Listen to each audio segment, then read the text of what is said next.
The initial inspiration came from a quote by A.W. Tozer in The Pursuit of God. And in the quote it states, "A spiritual kingdom lies all about us, enclosing us, embracing us, altogether within reach of our inner selves, waiting for us to recognize it. God himself is here, waiting for our response to his presence. This eternal world will come alive to us the moment we begin to reckon upon its reality." So the idea is that the real world is the spiritual world, and where will you spend eternity? And so in the seventh dimension, you go into this parallel universe and you meet Jesus. And so the characters and the person's life in this world are recreated in the spiritual world when you go back and you meet Jesus. So this is going to maybe sound weird, but so where is this parallel? You talk about the spiritual universe and meeting Jesus. Of course, we recognize, as it's called, eternity future. Obviously, we will see him face to face. So the characters in this whole series, how do they actually move into that spiritual dimension? And when they do encounter Jesus, how is that done?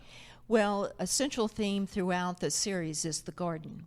And so the garden symbolizes what you're going to plant in your life. And so Shale, in the seventh dimension, she falls in, hits her head, and when she wakes up, she is transported through a portal, like a wormhole, I guess, if you want to use a more modern phrase, to the garden. And at the garden, she meets all of these animals that she can communicate with. She has this, every one of my characters have a special gift, and hers is the ability to talk to animals. So she follows the dog into the garden, and she meets all these characters, and then they end up being transported to the first century.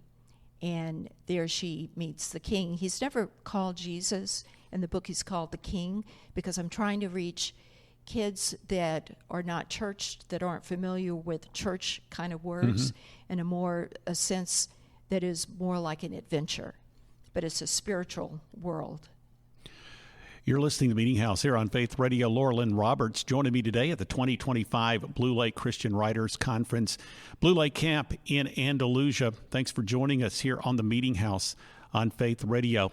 Okay, so your main character, we're talking about the seventh dimension in this series, place. and there are 6 books. You've got another one, which is tied into the seventh dimension. The eighth dimension is tied into the seventh dimension. And the final book in the seventh dimension series takes place during the tribulation. And that character is Jewish, and he's one of the 144,000 Jews. Okay. But it doesn't finish the tribulation, and the eighth dimension is the finisher of that, but it starts between Genesis 1:1 and Genesis 1:2 in the gap, the fall of the angels. So there's spiritual warfare all the way through.